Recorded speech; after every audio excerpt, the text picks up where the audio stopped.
Assalamualaikum warahmatullahi wabarakatuh. Salam sejahtera bagi kita semua. Perkenalkan, nama saya Sri Andrian, Sarjana Hukum, Magister Hukum. Saya merupakan salah satu dosen dari program studi hukum Fakultas Hukum Universitas Islam Kebangsaan Indonesia.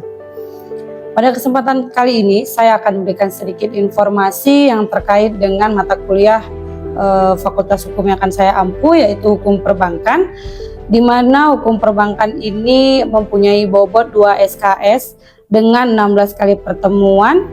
Di dalam 16 kali pertemuan itu ada 14 kegiatan perkuliahan secara reguler, satu kali ujian tengah semester, dan satu kali ujian di akhir semester. Metode pembelajaran yang saya gunakan adalah dengan melakukan pengajaran secara sistem, yaitu delivery, interaction, dan juga assessment, sering disingkat dengan DIA. Delivery itu sendiri adalah bagaimana cara saya menyampaikan materi kepada mahasiswa dengan memberikan materi secara struktur dan juga jelas, menggunakan media dan teknologi secara relevan yang mampu mendorong keaktifan dan partisipasi siswa di dalam kelas. Selanjutnya ada interaction. Interaksi antara saya dengan mahasiswa dalam pembelajaran yang saya lakukan adalah untuk tercapainya capaian pembelajaran, dan interaksi tersebut saya lakukan dengan cara diskusi kelompok dan juga tanya jawab di dalam kelas. Selanjutnya ada assessment. Assessment saya memberikan tugas kepada mahasiswa guna untuk mengukur kemampuan mahasiswa tersebut dalam memahami setiap materi dan pembelajaran yang telah saya sampaikan. Hal tersebut saya lakukan secara objektif. Selain menggunakan metode pengajaran secara sistem, saya juga menggunakan project based learning dan juga case based learning guna untuk mahasiswa lebih memahami dan juga mampu untuk mengikuti perkuliahan secara aktif dan juga inovatif. Selanjutnya saya akan memaparkan capaian pembelajaran pada mata kuliah hukum perbankan yang saya ampu. Capaian tersebut terdiri dari 2 capaian. Yang pertama, mampu menguasai secara konsep pengertian dan juga kaidah hukum positif, di mana mahasiswa mampu mengaplikasikan ilmu hukum tersebut di dalam kehidupan sehari-hari, kehidupan berbangsa dan juga bernegara. Yang kedua, mampu berpikir secara logis, inovatif, dan juga kritis yang berbasis nilai humaniora, berkinerja secara mutu dan juga terukur, serta mampu memberikan arahan dalam memilih solusi hukum yang tepat. Berikut adalah materi dalam ruang lingkup hukum perbankan yang akan saya sampaikan di dalam perkuliahan. Yang pertama, ada ruang lingkup dan jenis perbankan di Indonesia, ada prinsip dasar hukum perbankan, aspek hukum perbankan di Indonesia, rahasia bank dan perlindungan nasabah, analisa kredit, permasalahan hukum perbankan yang ada di Indonesia, penyelesaian sengketa perbankan, yang terakhir ada asuransi perbankan. Tujuan dari diskusi ini adalah agar mahasiswa mampu dalam memahami dan juga mencari solusi dalam menyelesaikan studi kasus dan juga topik-topik perbankan yang ada di Indonesia yang sedang hangat diperbincangkan pada saat ini. Dengan harapan mahasiswa dapat lebih aktif dan juga dapat memberikan ide-ide kreatif, logis, dan juga menghargai pendapat orang lain. Sistem penilaian yang saya lakukan adalah sistem penilaian secara teori, di mana ada 10% untuk kehadiran, 15% untuk nilai tugas individu yang sering dilakukan berupa esai, 15% nilai kuis, 30% nilai ujian tengah semester, dan 30% nilai ujian akhir semester. Sekian informasi yang dapat saya sampaikan terkait dengan mata kuliah hukum perbankan yang saya ampu untuk mahasiswa pada program studi hukum Fakultas Hukum Universitas Islam Kebangsaan Indonesia. Selanjutnya saya akan memaparkan video pembelajaran mata kuliah hukum perbankan Indonesia dengan topik analisa kredit, di mana di dalamnya akan membahas pengertian daripada kredit, unsur kredit, permasalahan kredit, dan juga jaminan atau agunan yang sering diberikan di dalam perbankan seperti itu, dan juga akan membahas beberapa studi-studi kasus yang terkait dengan topik perbankan yang sedang hangat pada saat ini. Oke, sekian informasi yang dapat saya sampaikan. Terima kasih. Assalamualaikum warahmatullahi wabarakatuh. Assalamualaikum warahmatullahi wabarakatuh. Alhamdulillah, hari ini kita ketemu lagi di mata kuliah perbankan ya, di sesi 5 ya, dengan materi analisa kredit perbankan. Oke ya, sebelumnya terkait dengan pengertian kredit ya. Pernah dengar apa itu kredit? Apa itu kredit? Cicilan, pinjam. Ada lagi? Apa itu kredit? Utang. Ada lagi? Ya, aku mau kredit lah, kredit baju misalnya. Terkait dengan pengertian kredit. Kredit adalah penyediaan uang atau tagihan berdasarkan perjanjian antara bank dan debitur yang wajib untuk dilunasi dalam jangka waktu tertentu dan disertakan dengan bunga. Apa itu debitur? Atau siapa itu debitur? Debitur itu siapa? Yang ngutang, nasabah. Ada lagi? Debitur itu siapa? Kreditur? Yang memberikan pinjaman. Siapa di dalam hal ini yang menjadi sebagai krediturnya? Pembeli. Nah, yang menjadi kreditur di dalam perbankan siapa? Pihak banknya ya, jangan salah. Debitur adalah kita sebagai nasabah yang meminjam uang kepada bank atau bank ya. Kalau kreditur adalah orang yang meminjamkan ya. Pertanyaannya, kenapa KUH Perdata ada di dalam perbankan? Pertanyaannya, kenapa KUH Perdata itu berkaitan dengan yang namanya hukum perbankan? Kenapa? Ada yang tahu? Kenapa harus ada KUH Perdata menjadi dasar hukum terkait dengan hukum perbankan? Ada yang tahu apa kaitannya? Oke, silakan Jaki. Jadi karena adanya prestasi sama perbuatan melawan hukum. Oke, benar. Oke, ya, karena ada wan prestasi dan juga perbuatan melawan hukum di dalam hukum perbankan. Oke. Selanjutnya tujuan analisa kredit. Ya, tujuan analisa kredit yang pertama mengurangi resiko kredit macet. Ya, mengurangi resiko kredit macet. Apa kategori dari kredit macet? Ada yang tahu? Kredit macet, kenapa dibilang kredit macet? Kenapa Jaki? Apa Siva? Telat membayar pinjaman. Ada lagi? Ada lagi? Jaki? Sudah dijawab, oke ya. Risiko kredit macet itu karena lalai. Karena adanya kelalaian si debitur untuk membayar pinjaman. Terus yang kedua, tujuan analisa kredit adalah menilai kemampuan debitur. Dinilai, ini debitur mampu nggak membayar? Ini debitur karakternya seperti apa sih? Apakah dia malas bayar utang? Apakah dia orang malas-malas tapi dia minjem-minjem aja uangnya? Seperti itu. Terus yang ketiga, melindungi dana masyarakat. Kembali kepada pengertian dari perbankan adalah menghimpun dana masyarakat dan memberikan kembali kepada dan menyalurkan kembali kepada masyarakat. Jadi dana masyarakat itu harus dilindungi. Terus yang ketiga, mendukung keputusan pemberian kredit. Ya, itu yang terakhir. Ada yang ingin ditanyakan? Jadi Bu, saya ingin bertanya tentang bagaimana tanggung jawab pejabat bank terhadap uang prestasi terkait kredit macet. Terima kasih. Terkait dengan tanggung jawab pejabat bank, kalau ada yang namanya kredit macet, ya.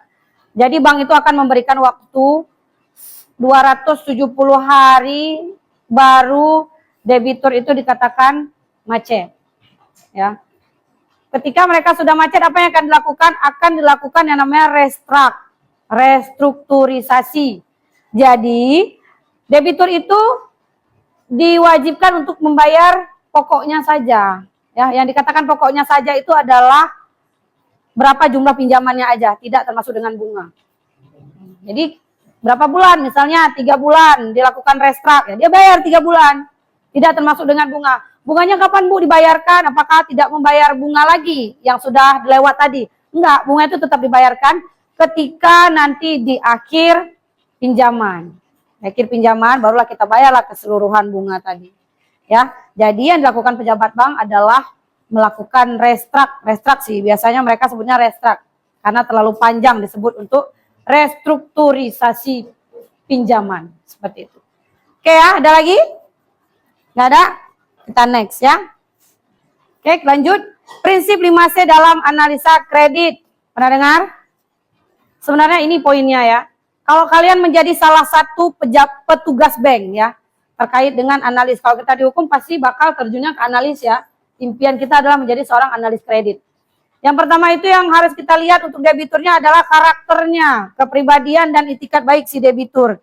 Dia mau bayar nggak tuh pinjaman? Kepribadian dia seperti apa? Pemalaskah? Ya, maleskah dia bayar utang ya? Pemalas bukan berarti dia tidur-tiduran ya. Pemalas itu misalnya kayak dia mau bayar utang nggak sih? Kan ada model gitu ya, dia udah minjem uang nih sama kita, tapi pas kita tagih, jawabannya adalah nggak ada uang, tapi dia foya-foya. Gitu kan? Sering nggak kalian temuin yang seperti itu? Sering ya, bahkan teman kita sendiri seperti itu. Ya.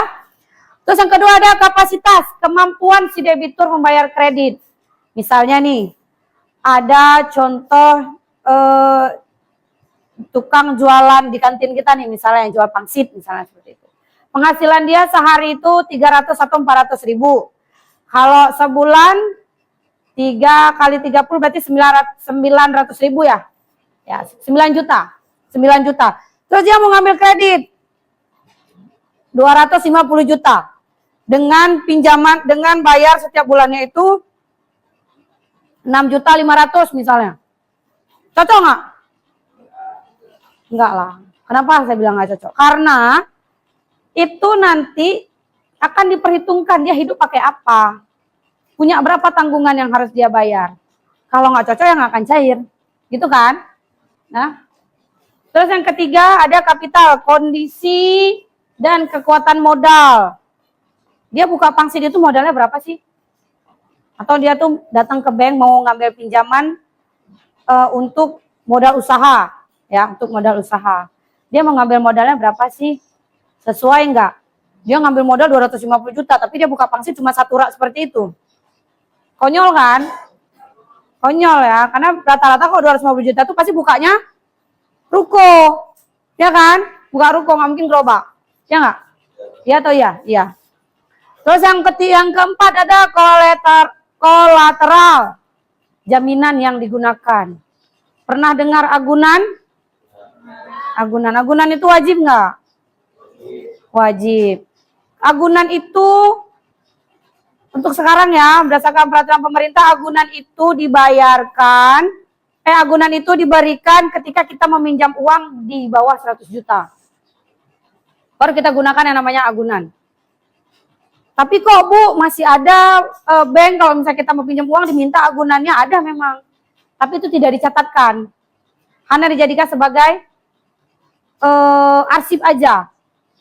Karena enak kali kan, kalau kita minjem uang nih tapi nggak pakai agunan, terus kita lari, enak kan?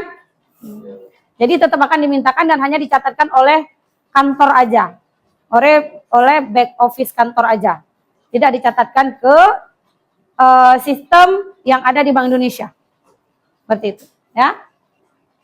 Terus yang terakhir ada kondisi ekonomi dan prospek usaha. Itu pangsit bakal berapa lama bukanya? Maju nggak kira-kira? Dia ngambil 250 juta dalam jangka waktu 5 tahun misalnya seperti itu. Mampu nggak dia bayar? Ini pangsit bakal tutup atau enggak nih? Gitu kan? Ya mentok-mentok kita sebagai petugas kita rasa lah pangsitnya, oh nih pangsit nggak enak nih. Kayaknya nggak bakal laku nih, bakal sampai setahun aja tutup nih gitu. Ya. Ibu, saya ingin bertanya, bagaimana dan kapan prinsip 5C itu diterapkan, Bu?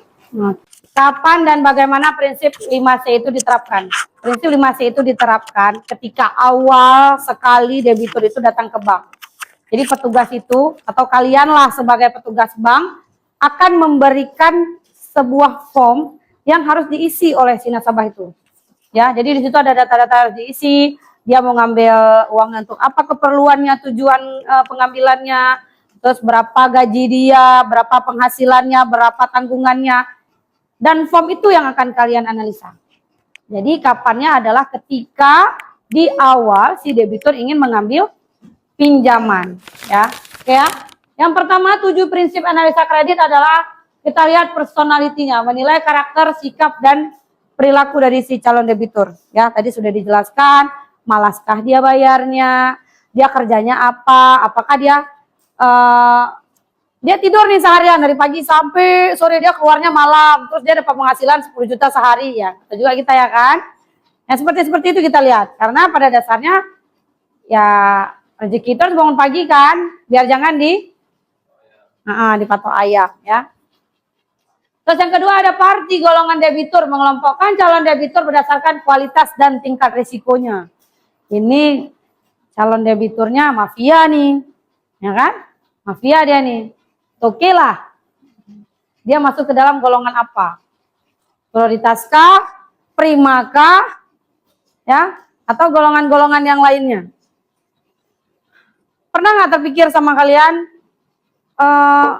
kayak mana tembus dia bisa ambil kredit? Pernah nggak?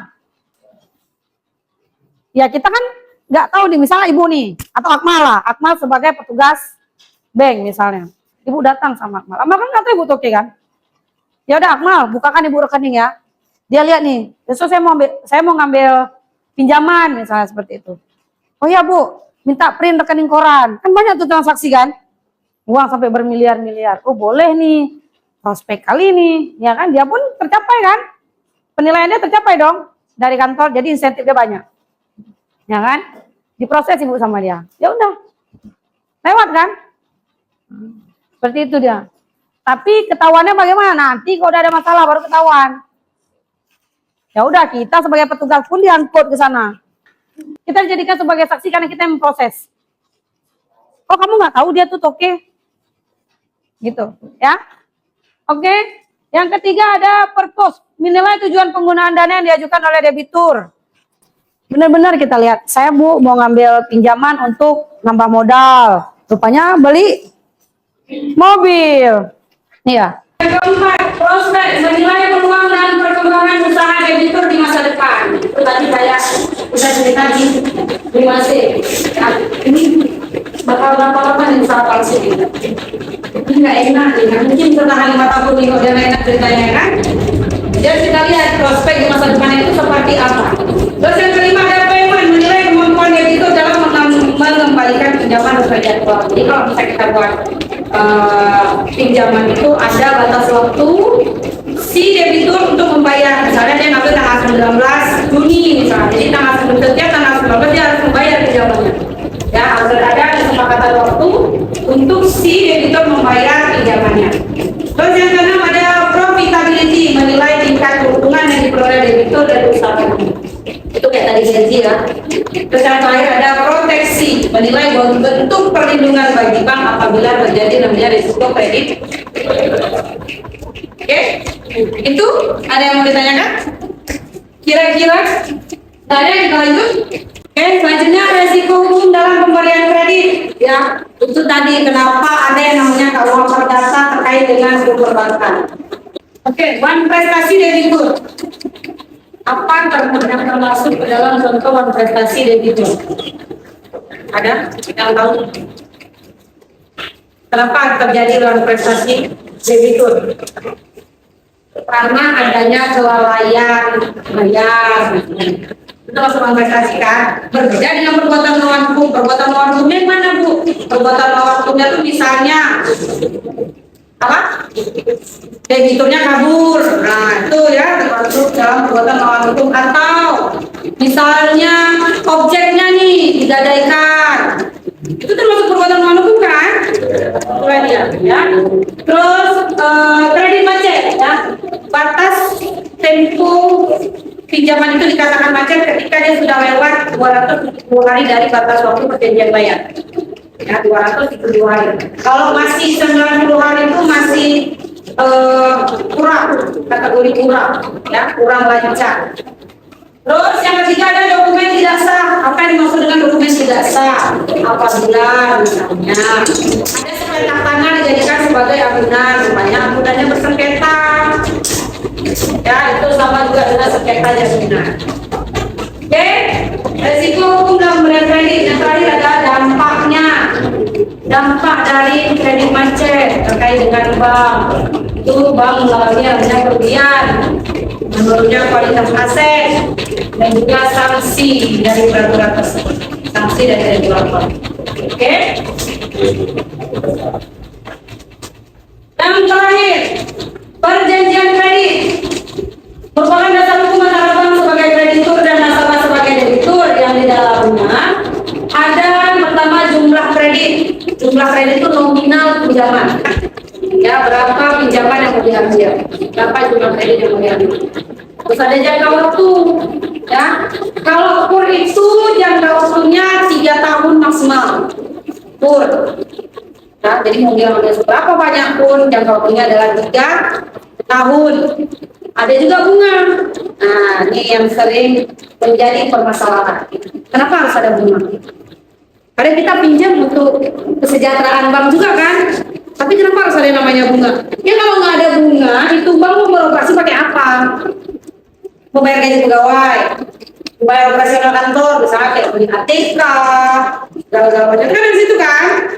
Nah, itu beda bunga dengan bagi hasil ya. Apa Bu beda bunga dan bagi hasil? Kalau bunga itu dia tetap. Kenapa dikatakan tetap? Ya kalau kalian nabung di bank 100.000, ya itu bunga akan tetap 0,1% setiap bulan masuk dia bunganya. Tapi kalau bagi hasil itu enggak, dibagi keuntungan bank. Misalnya bank mendapat keuntungannya nih 20%, ya bagi dua berarti 10% si nasabah, 10% untuk bank. Berubah dia. Ya, jadi kalau misalnya bilang ambil aja di syariah, nggak ada bunganya, nggak ada apa? Nggak ada riba, nggak ada, ya sama aja sih pembedaan Allah. Ya, besar gimana? Terus yang keempat ada hak dan kewajiban para pihak. Ya, ada hak dari si debitur untuk membayar, kewajiban, ada hak dari si kreditur untuk menerima tadi bunganya, ada kewajiban dari si debitur untuk membayar pinjaman. Terus ada jaminan agunan, ya. Terus ada penyelesaian sengketa, ya. Oke. Terima kasih. Ada yang ditanyakan? Oke, silakan Akmal. Ada nggak peraturan terkait manipulasi yang dilakukan oleh karyawan dari bank?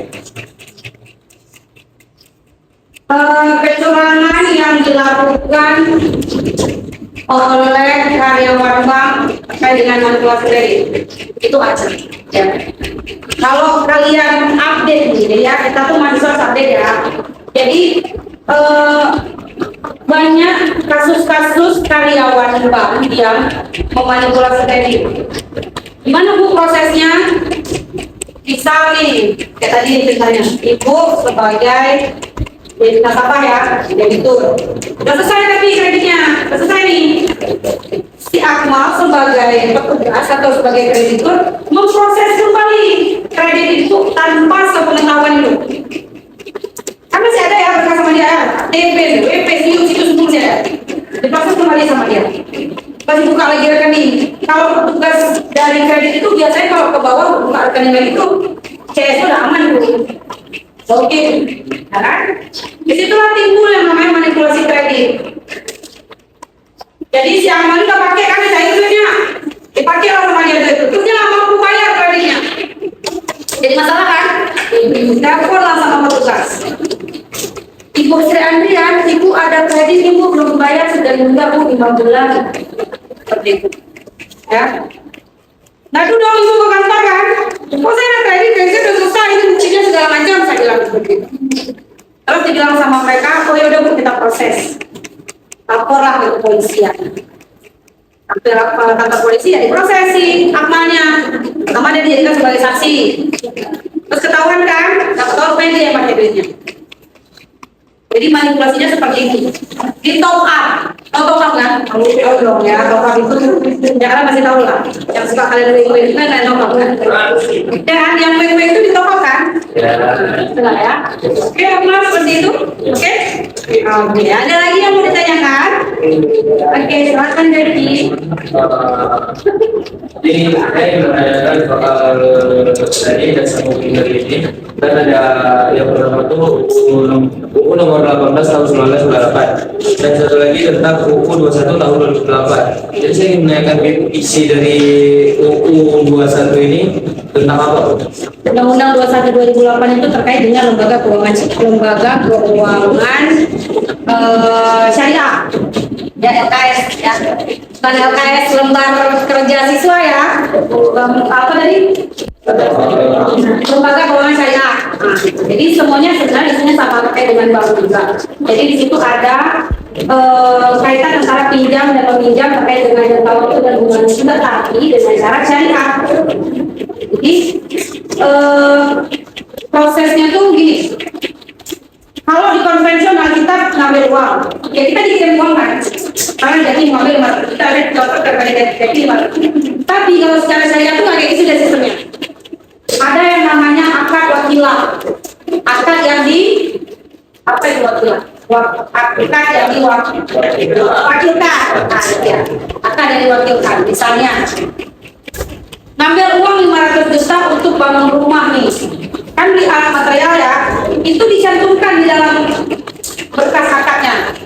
Semen berapa, batu bata berapa, ini berapa, ya itu dicantum. Terus apa nanti seharusnya bank memberi bank yang belanja diantarkan ke mana lokasi rumahnya.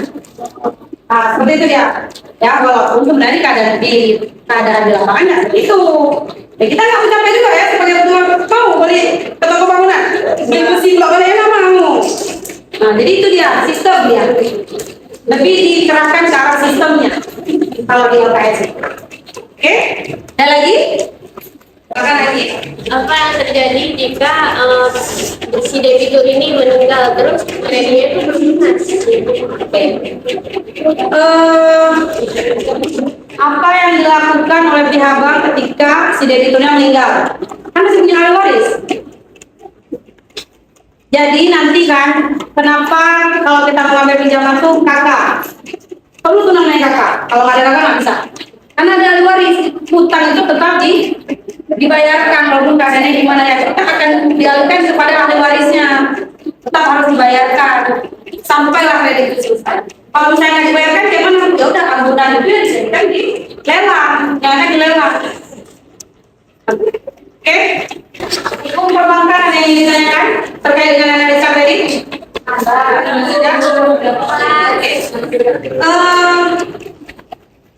Setelah kalian mempelajari hukum perbankan dengan materi analisa kredit, silahkan kalian analisa jurnal saya ya. Saya punya jurnal. Di dalam jurnal saya itu terkait dengan manipulasi kredit. Yang sebelumnya sudah ditanyakan oleh Ahmad.